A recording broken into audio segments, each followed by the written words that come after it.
हरे कृष्ण। तो प्रश्न है, उपवास की क्या प्रासंगिकता है? What is the importance of fasting spiritual life? क्या भगवान हमको भूखे देखकर प्रसन्न होते हैं? क्या भगवान चाहते हैं उनके बच्चे भूखे रहें और उनको याद करें? ये कैसे भगवान की इच्छा है? क्या भूखे रहने से भगवान मिल जाएंगे? अगर ये उपवास प्रासंगिक है, रेलेवेंट है, तो इसका डीप मीनिंग क्या है? इसके पीछे क्या कारण है जो सामान्य तौर पे लोग नहीं देख पाते? और क्या सभी को उपवास करना चाहिए? कौन लोग हैं जो कर सकते हैं, कौन नहीं कर सकते हैं? और कृष्ण के जन्मदिन जैसे जन्माष्टमी जैसे शुभ दिवस पर जब सब हमको उल्लास में होना चाहिए, आनंद मनाना चाहिए, त्योहार होना चाहिए, उस दिन हम लोग उपवास करते हैं, कुछ नहीं खाते हैं, भूखे प्यासे रहते हैं। तो ये सनातन धर्म की संस्कृति को हम कैसे समझेंगे? तो कई सारे प्रश्न मुझसे एक साथ पूछे गए, ये 4, 5, 6 क्वेश्चन एक साथ फास्टिंग से रिलेटेड। तो मैं प्रश्न का उत्तर देने का प्रयास करूंगा। फास्टिंग का संस्कृत शब्द है उपवास। उप मतलब होता है नियर या पास में, और वास मतलब रिसाइड करना, रहना। तो उपवास मतलब हुआ पास में रहना। किसके पास में रहना? भगवान के पास में रहने का प्रयास। जैसे कि हम देखते हैं सामान्य तौर पे हर एक रिश्ते के लिए, हर एक प्रेम संबंध के लिए हम कुछ अलग से समय निकालते हैं, कुछ खास समय निकाल के अपने प्रेमी को देते हैं, नहीं? ऐसे ही भगवान की भक्ति हम लोग करने का प्रयास कर रहे हैं, लेकिन जीवन इतना तेजी से चलता रहता है, इतनी प्रकार के कार्य होते हैं, संसार में इतने सारे हमारे कर्तव्य होते हैं कि कई बार भगवान के लिए एक्सक्लूसिव टाइम दे पाना मुश्किल हो जाता है। अलग से बैठ के भगवान के बारे में चिंतन, भगवान से हमारे रिश्ते को बढ़ाना, उसको पराकाष्ठा की हद तक ले जाने में हम कई बार कामयाब नहीं हो पाते। तो उपवास का कार्य है, उपवास की पीछे जो दर्शन है वो यही है कि कैसे हम भगवान के लिए एक कम से कम 15 दिन में एक बार ही सही, एकादशी 15 दिन में एक बार आती है, भगवान के लिए ज़्यादा समर्पित हो सके, ज़्यादा समय, ज़्यादा ऊर्जा, ज़्यादा फोकस भगवान के ऊपर कर सके, भगवान की से जुड़ी हुई चीज़ों में कर सके। तो उपवास का अर्थ केवल भूखा होना नहीं है। तो ये उपवास, चलो ठीक है, भगवान का नाम जप ज़्यादा करना चाहिए, गीता भागवत का श्रवण अध्ययन करना चाहिए, वो ठीक है, वो हम मान लेते हैं। लेकिन ये भूखा रहने की क्या आवश्यकता है? कई लोग बोलते हैं ना इस प्रकार, हिंदी में एक कहावत है, कई लोगों ने ऐसी कहावतें बना रखी हैं कि भूखे पेट भजन ना होए गोपाला। भूखे पेट रहने की क्या जरूरत है? तो पहले तो मैं आपको बता दूं, एकादशी में हमको अन्न ग्रहण नहीं करना है, लेकिन आप बहुत सारी सैकड़ों हजारों डिशेज हैं जो आप एकादशी के दिन बना सकते हैं। तो अगर आप अभी भक्ति में नए नए हैं, आप जो पूरी तरह से नहीं रह सकते, हम लोग भी कई बार नहीं खा पाते, नहीं रह पाते हैं केवल बिना पानी के या केवल पानी के, तो फ्रूट्स ले सकते हैं, फ्रूट जूस ले सकते हैं, और कई प्रकार के सब्सटेंस होते हैं, कई प्रकार के पदार्थ होते हैं जिनसे बना हुआ भोजन हम ग्रहण कर सकते हैं। भगवान को भूख लगा के प्रसाद ग्रहण किया जा सकता है। तो प्रश्न है कि भूखे रहने का क्या कॉन्सेप्ट है? तो देखिए, श्रीमद् भागवतम के 5वें स्कंद में भगवान के अवतार ऋषभ देव की कथा आती है। ऋषभ देव अपने 100 पुत्रों को बिठा के उपदेश करते हैं। उनके सबसे बड़े पुत्र का नाम है भरत। जिस भरत के नाम पे हमारे देश को भारत बोला जाता है, वही भरत। सभी पुत्रों को बिठा के ऋषभ देव बोलते हैं तपो दिव्यम, कि हे मेरे पुत्रों, तपस्या करो, पर साधारण तपस्या नहीं, दिव्य तपस्या। तो दिव्य तपस्या का अर्थ क्या है? तपस्या मतलब होता है, व्हाट इज तपस्या? ये तपस्या क्या चीज की खेत, किस खेत की मूली है? What is austerity? Prabhupada ji ने डिफाइन किया ऑस्टेरिटी को, voluntarily accepting difficulties for a higher purpose is called austerity. स्वेच्छा से जब हम अपने जीवन में कुछ मुश्किलों को ग्रहण करते हैं अपनी इच्छा से, एक ऊंचे लक्ष्य की प्राप्ति के लिए, उसको तपस्या कहा जाता है। एक छात्र है, उसका मन नहीं लग रहा पढ़ने में, उसकी भी इच्छा है बाहर मैं जाके भी खेलूं, मैं भी दोस्तों के साथ घूमने फिरने जाऊं, लेकिन वो जानता है कि परीक्षा आने वाली है। अगर मैंने अपने आप को, भले ही मेरा मन ना कर रहा हो, भले ही मेरा शरीर मेरे साथ ना दे रहा हो, फिर भी मुझे बैठना होगा, पढ़ना होगा, याद करना होगा, सुबह उठना होगा, एक एथलीट, एक क्रिकेटर, उसकी इच्छा हो ना हो, उसे सुबह उठ के ग्राउंड के 10 चक्कर लगाने पड़ेंगे, तभी वो अच्छा क्रिकेटर बन पाएगा। तो सामान्य जीवन में भी तपस्या करनी पड़ती है, बहुत सी ऐसी चीजें करनी पड़ती हैं जो हमारी करने की इच्छा नहीं है, फिर भी वो बहुत आवश्यक है अगर हमें जीवन में आगे बढ़ना है तो। लेकिन अभी हम यहाँ पे जो ऋषभ देव बात कर रहे हैं वो बात कर रहे हैं दिव्य तपस्या की, तपो दिव्यम। दिव्य मतलब जो भगवान से जुड़ी है, देवीय है। हमें ऐसी तपस्या करनी चाहिए जिससे हम भगवान से जुड़ सकें, जिससे हमारा इस शरीर के प्रति आकर्षण कम हो। नहीं तो हम हमेशा यही सोचते रहते हैं कैसे अच्छा खाऊं, अच्छा पीऊं, अच्छा स्पर्श करूं, अच्छा सुनूं इत्यादि। तो हमेशा हम शरीर के बारे में और शरीर से संबंधित मन और बुद्धि के बारे में ही सोचते रहते हैं, कभी इसके बाहर हम नहीं निकल पाते।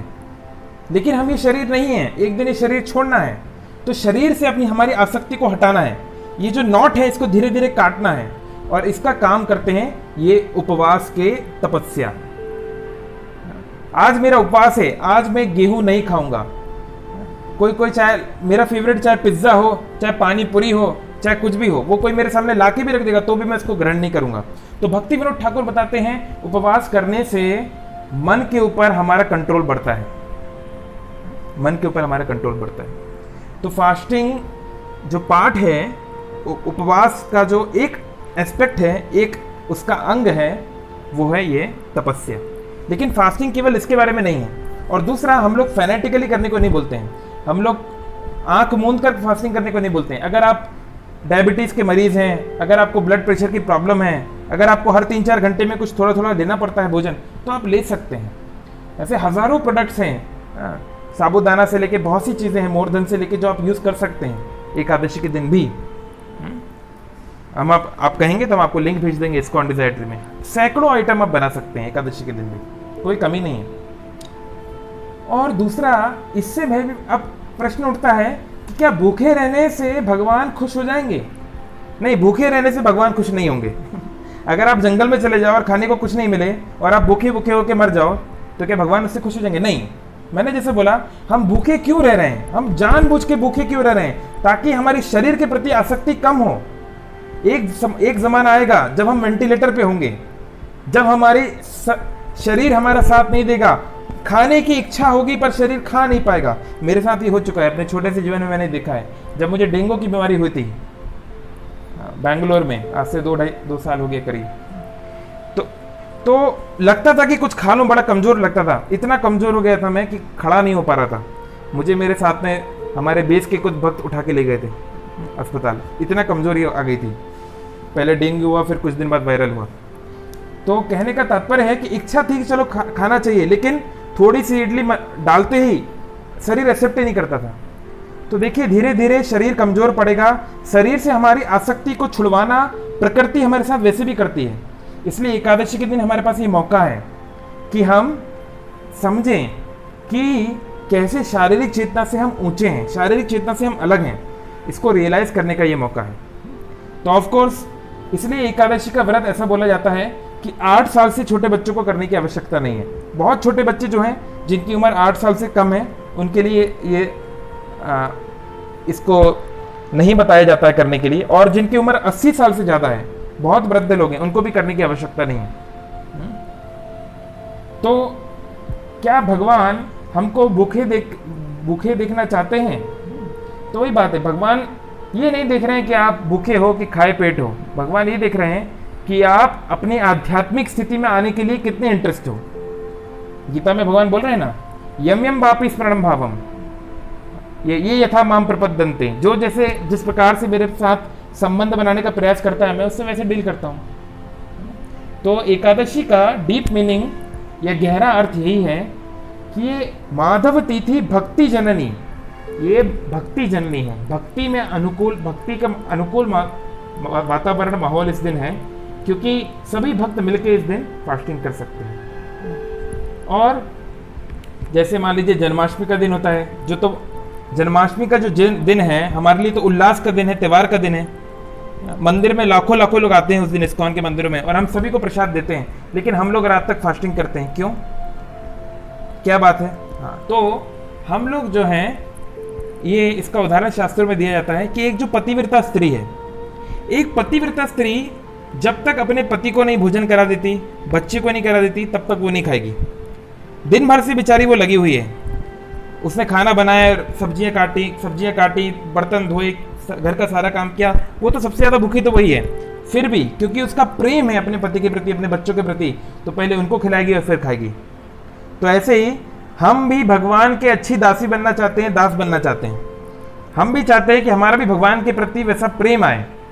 तो हम चाहते हैं कि भगवान और भगवान के दूसरे भक्त आनंद करें और हम उनकी सेवा करें, ताकि धीरे धीरे हमारा भी भगवान से सदा प्रेम उत्पन्न हो सके और फिर हम भी जो है हृदय से भगवान के भक्त बन सकें। इतना आसान नहीं है एक्चुअली बनना, किसी को भी प्रेम करना इतना आसान नहीं है। No pain no gain. किसी भी रिश्ते में मुश्किलें झेलनी पड़ती हैं, तकलीफ़ें अपनानी पड़ती हैं, तब वो रिश्ता प्रगाढ़ बनता है। जब हम लोग छोटे बच्चे थे तो हमारे हमारे माता पिता रात में हम लोग कई बार पैंट या बिस्तर गीला कर देते होंगे, चिल्लाते होंगे, बहुत सारी परेशानियां करते होंगे, पर वो लोगों ने हमेशा उसको टॉलरेट किया, उसको सहा, क्योंकि उनका हमारे प्रति रिश्ता था, हमारे प्रति संबंध था, हमारे प्रति उनका प्रेम था। ऐसे ही अगर हम भगवान के प्रति प्रेम रखना चाहते हैं तो हमें कुछ एक्सप्रेस करना पड़ेगा। तो ये एक मौका है एकादशी के दिन। बाकी साइंटिफिकली भी इसके बहुत सारे एडवांटेज हैं, उसके ऊपर हमने एक सेशन दिया हुआ है, आप लोग चाहे तो यूट्यूब पे भी सर्च कर सकते हैं। अमरिंदर प्रो का बहुत अच्छा लेक्चर है, Amarinder Das, scientific and spiritual importance of Ekadashi, आप उसको सुन सकते हैं। तो ये बात वैज्ञानिक रूप से भी है कि अगर आप हर 15 दिन में शरीर को थोड़ा आराम देते हैं, जैसे मान लीजिए आप रोज 50 किलोमीटर बाइक चलाते हैं, रोज, अरे कभी तो उसको रेस्ट दो यार, कभी तो बाइक को थोड़ा सा मौका दो, सांस लेने का एक अवसर दो। ऐसे शरीर में रोज आप डाले जा रहे हो, अन्न डाले जा रहे हो, भर भर के। शरीर भी एक मशीन है। तो इसलिए जो लोग फास्टिंग करते हैं अच्छे से एकादशी के दिन, जो ज़्यादा हैवी नहीं लेते, तो वो देखते हैं कि नेक्स्ट डे बहुत सारे टॉक्सिन्स जो हैं बॉडी के, वो मल के साथ, स्टूल के साथ बाहर निकल जाते हैं। तो ये शरीर के लिए भी बहुत अच्छा है, सतोगुण के लिए अच्छा है, शुद्ध सतोगुण भक्ति के लिए बहुत अच्छा है। तो ये बहुत अच्छा अवसर है एकादशी का व्रत करना, और बहुत कोई भी कठिन नहीं है। जैसे मैंने बोला, अगर आप पूरे भूखे नहीं रह सकते कोई बात नहीं, भूखे रहना मुख्य नहीं है। कई लोग बोलते प्रभु जी हम पूरी फास्टिंग करेंगे, पानी भी नहीं पिएंगे, लेकिन हमसे जप नहीं हो पाएगा, तो कोई मतलब नहीं है। एकादशी का मतलब है ज्यादा जप करना, ज्यादा कीर्तन करना, ज्यादा भगवत गीता भागवत को सुनना और पढ़ना।